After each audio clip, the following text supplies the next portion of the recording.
They say your wedding day is supposed to be the happiest day of your life. Mine was almost perfect. The dress fit, the guests smiled, and the man I married loved me more than I could ever deserve. But that night, in a moment wrapped in silk and shadows, I made a mistake. A mistake that turned into a secret that became a second life, and in the end, it cost me everything. I sat alone in the dim light of the living room, the veil from my wedding day crumpled in my lap like a discarded piece of innocence. It had been exactly 1 year since I wore that veil, smiled through pictures, kissed my husband in front of people who believed in love more than I ever could. The air tonight felt thick, like it carried all the secrets I had tried to bury. Maybe the walls still remembered what I did.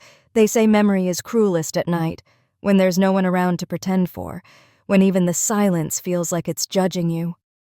If I hadn't gone out to the balcony that night, if he hadn't been there with that look in his eyes, if I hadn't been so full of doubt, of wine, of loneliness, would it have turned out differently?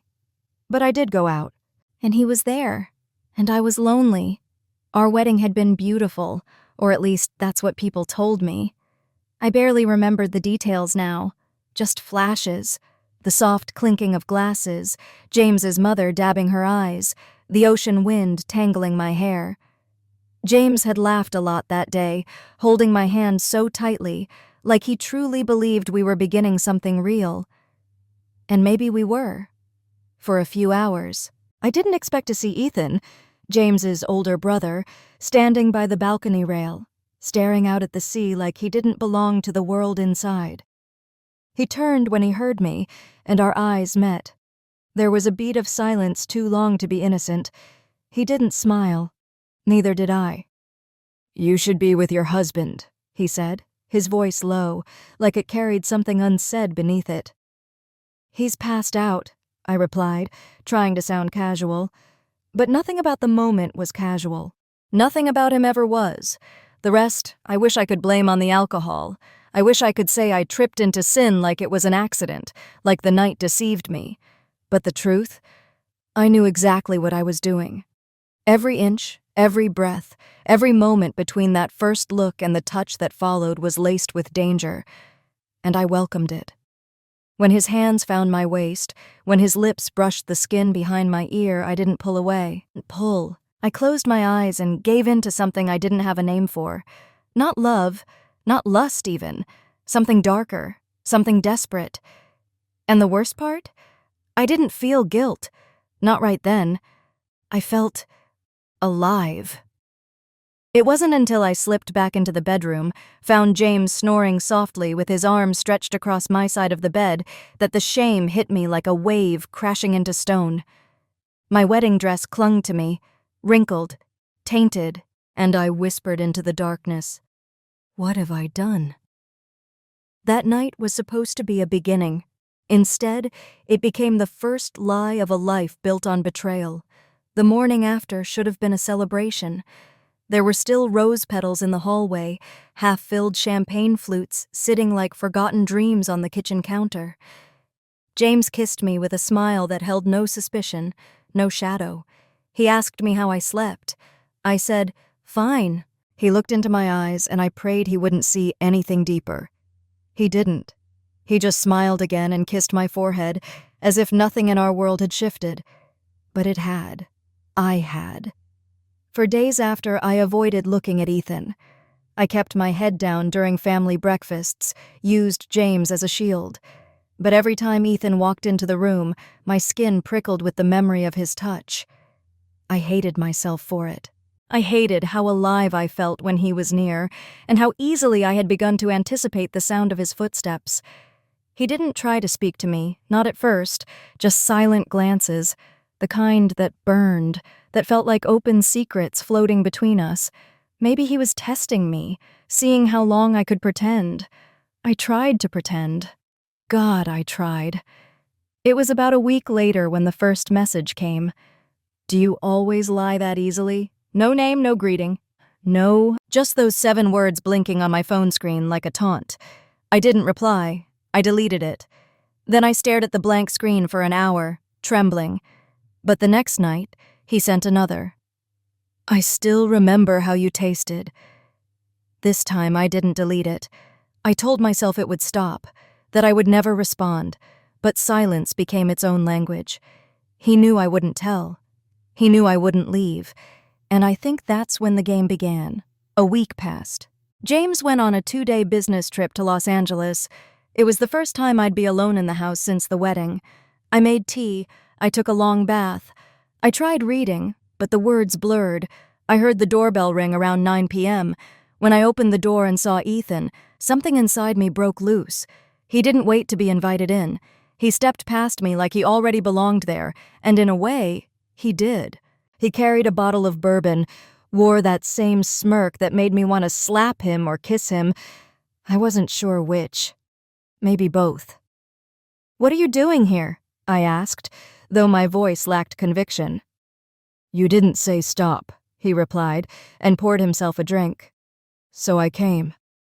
I should have walked away, but I didn't. I stood there in my robe, barefoot, heart pounding. The silence stretched.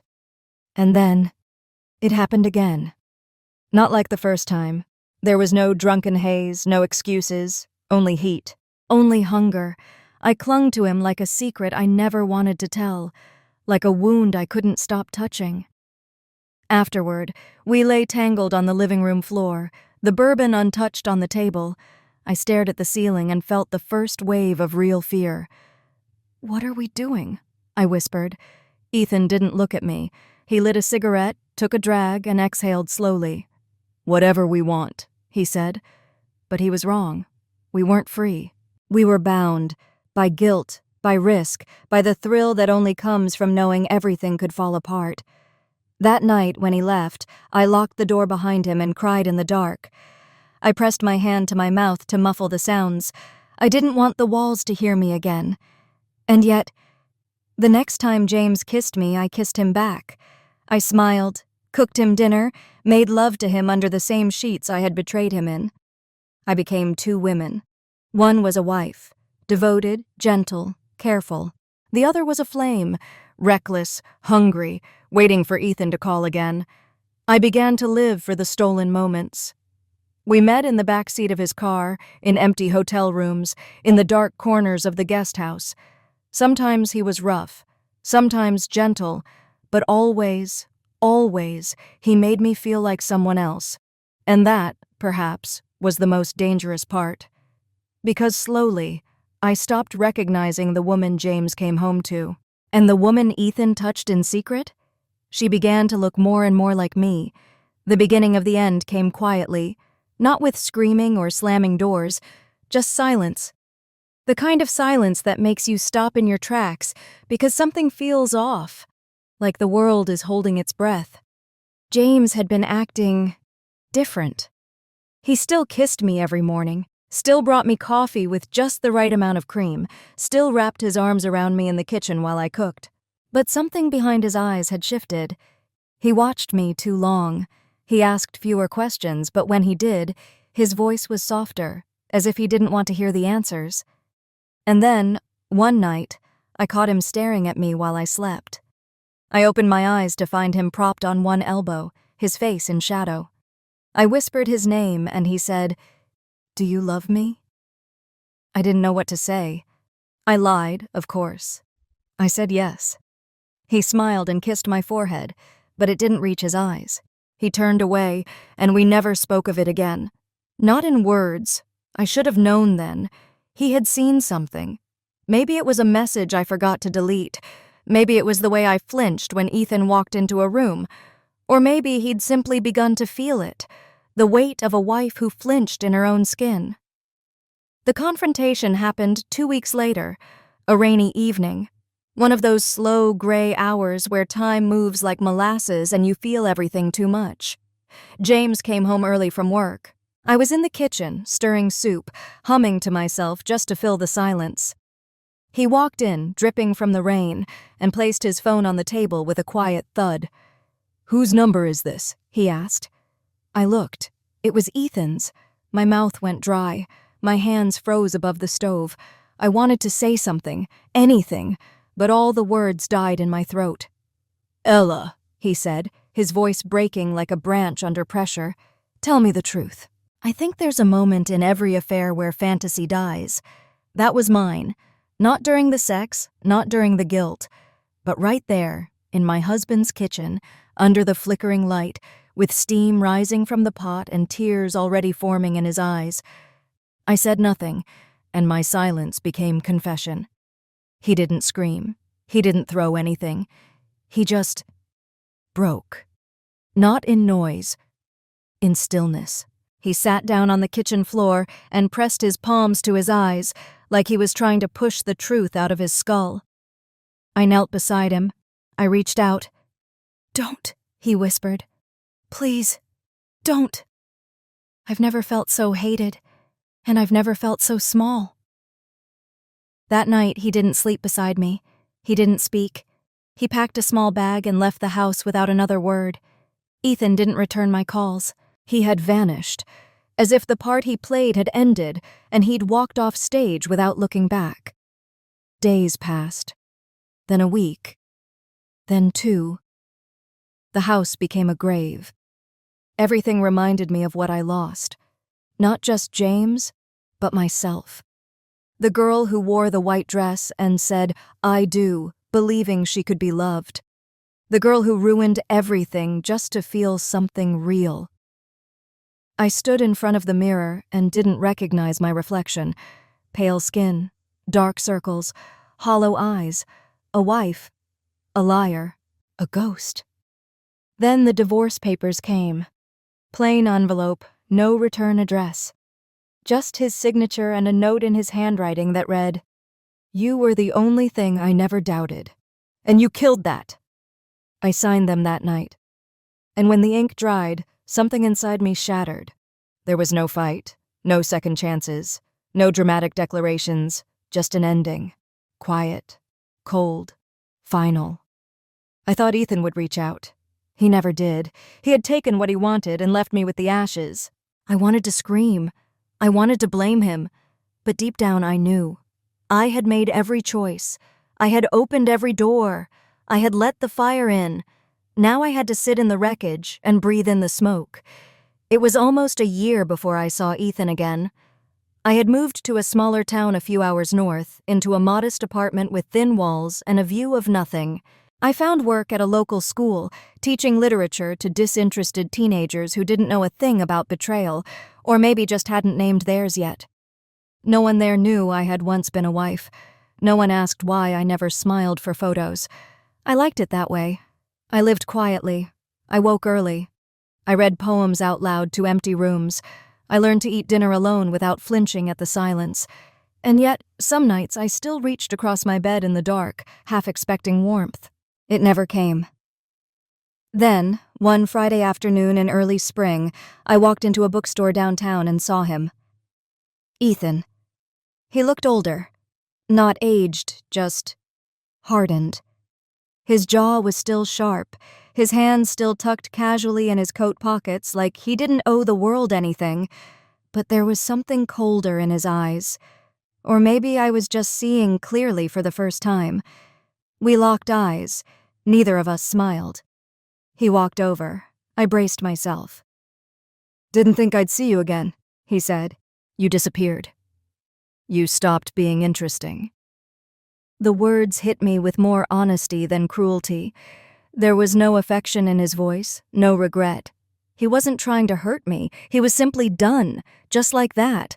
I should have screamed at him. I should have asked why he never called, never took a fraction of the blame. But I didn't. What was the point? I had handed myself to a man who never wanted to hold anything. And he had warned me in his own way. In the way he touched me like a secret, and left like a habit broken too easily. "You ruined a lot," I said softly. He shrugged. "So did you." And he walked out. No goodbye. No apology. Just the sound of the door chime as he vanished from my life for the second and final time. I didn't cry. I didn't chase him.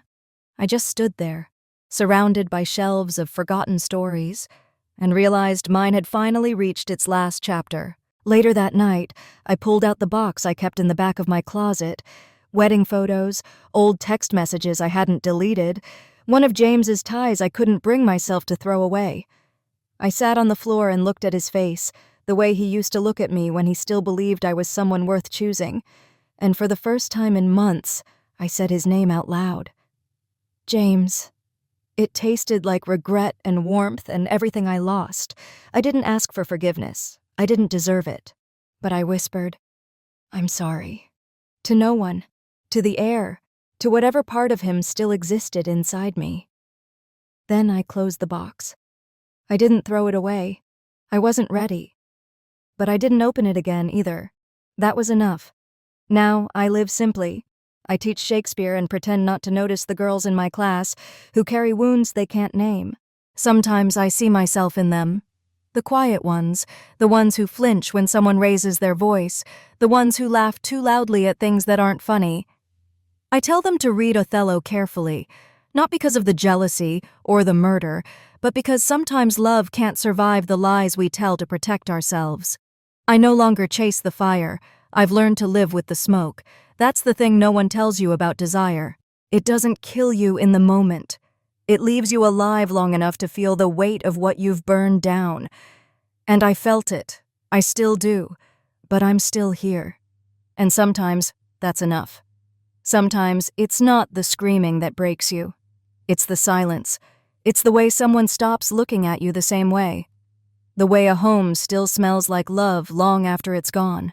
I lived with that silence. I still do. I can't rewrite what I did. I can't ask for forgiveness from the people I hurt. But I can sit with it. I can tell the story. And maybe, just maybe, someone out there will hear it and stop themselves before it's too late. Because the fire might feel warm, but what it leaves behind is always cold.